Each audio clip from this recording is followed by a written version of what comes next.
Okay, so discuss naman natin tong problem under MSTE na lumabas noong November 2022. So this one is actually from the Litton's Problematical Recreations na book. Ito siya. Niluksom niyo ba yan? Mga tanong dyan. Ilang beses na yan kinunan. Okay, naging reference or basta ilang beses ko na nakita ang may lumabas dito. Na nasa CRF. So, yan. Lumabas na yan sa boards. This one is nasa chapter 7, I think. Yan, for number theorist. Problems involving properties of integers. So, yun nga. Yung mga modulo. Yan, familiar ba kayo? Modular arithmetic. Yung mga primes, yan. Primes and composite number. Yung mga Pima's little theorem, di ba? Pima's last theorem.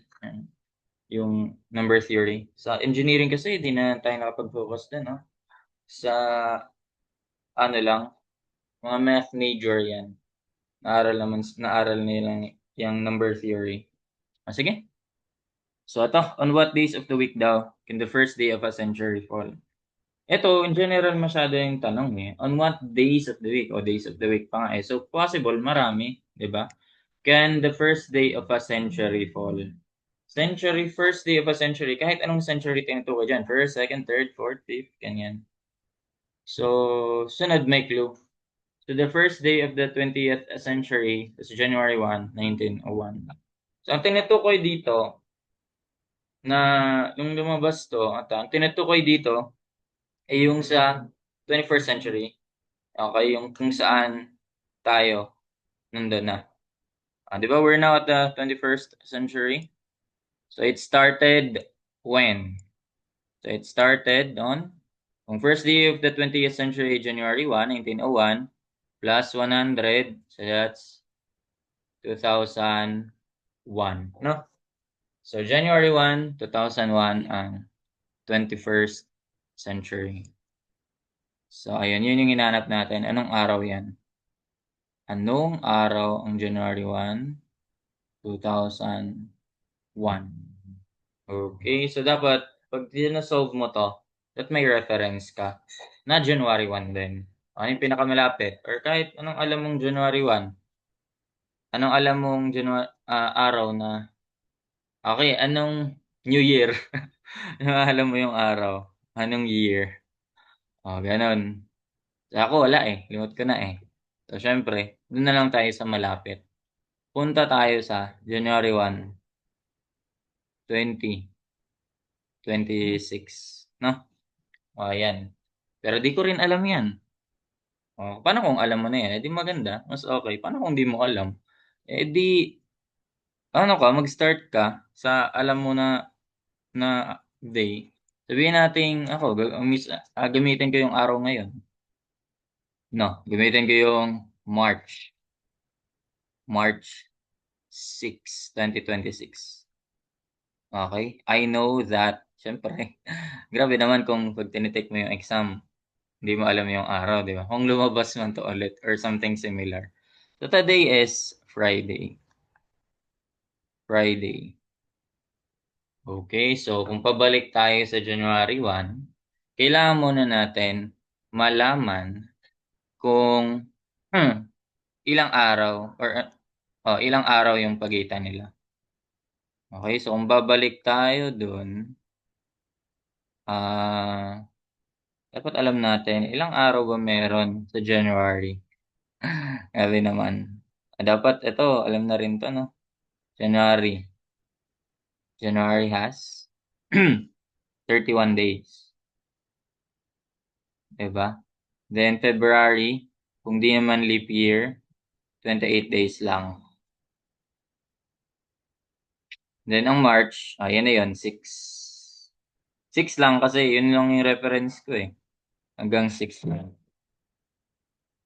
6 days. So, pag pinag-add natin yan, ilan ba yan? Kung mental eh.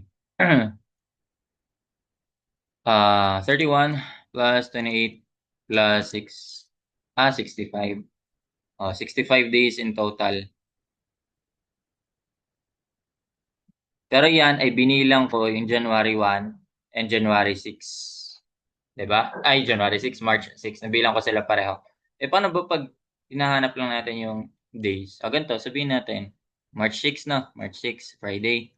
Paano pag gusto mo hanapin yung or pabalik ka? O kung anong araw sa makalawa?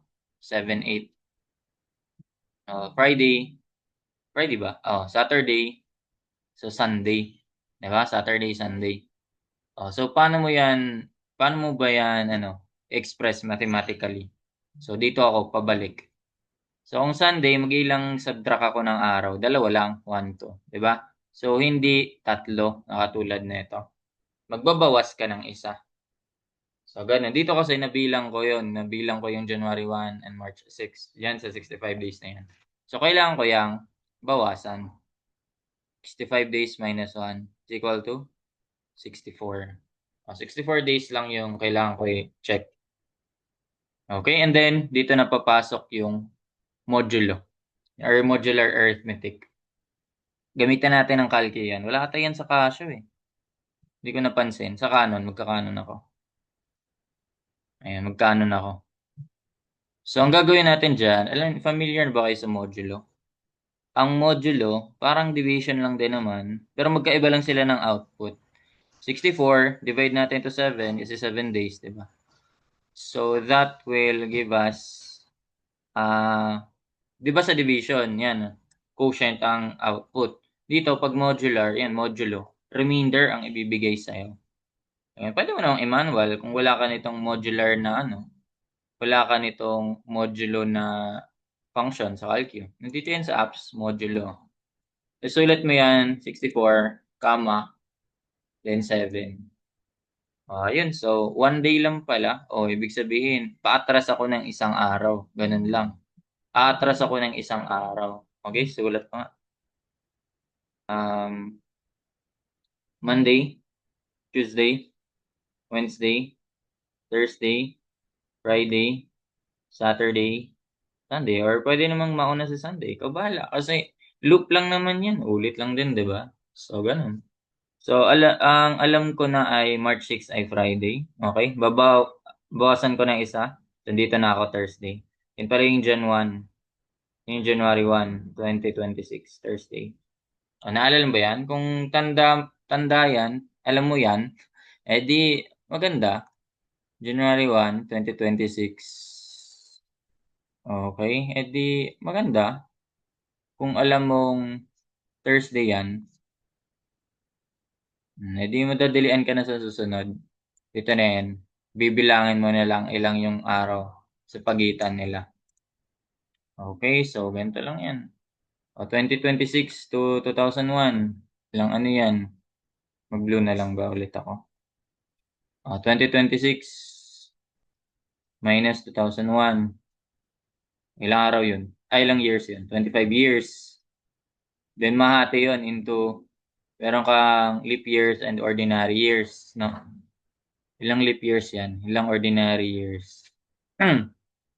Ang leap year, syempre nagsistart yun sa 2004.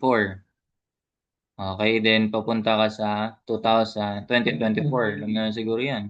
Every 4 years kapag ganyan. Pag centuries, iba na rin usapan yun. Every yan dapat. 400, di ba?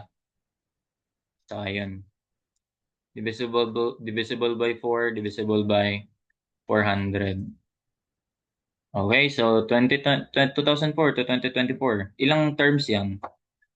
Hindi mo ma-mental, di gamitan natin ang arithmetic sequence formula. A sub n equals A sub 1 plus n minus 1 times d. Di ba? So, ang A sub n natin, final 2024 is equal to A sub 1, 2004 plus n, yun yung unknown, minus 1 times. Siyempre, 4, every 4 years. So, ibig sabihin, 2024 minus 2004, that is just 20. Divide mo by 4, that is 5. Plus 1, that is 6. So, ayun. So, 6 years pala ang leap years. So, ang ordinary years ay 25 minus 6, 19, 21, 2, 3, 4, 25. 19 ordinary years. So, ganun. Ang leap years ay 366 days. Ordinary years ay 365 days lang. So ito total natin yan. 6 years sa times 366, tapos yung 19 years na 365, 9131. 1,131 days lahat. Okay, yan yung pagitan na nila. January 1, 2001, and eto. Okay, so yun na yun. Modulo mo na lang ulit yan. 9131 modulo 7. Mod 7. Ilan yan? Di nga ni yan. Papalitan ko lang to. 9131 mod 7. 3. Ibig sabihin, paatras ako ng 3 araw. Galing sa Thursday 1. Kita na ba? 1, 2, 3. So that is Monday. Monday pala yun. January 1, January 1, 2001. So, sino mga pinanganak niyan? May pinanganak niyan, nag-take ng board exam. Nag-take ng board exam na lumabas to. Ganyan ulit tanungan. Possible maulit yan eh. So, yun. Monday. Ang January 1, 2001. And I guess that's it for this problem. Hope you learned something. Thank you.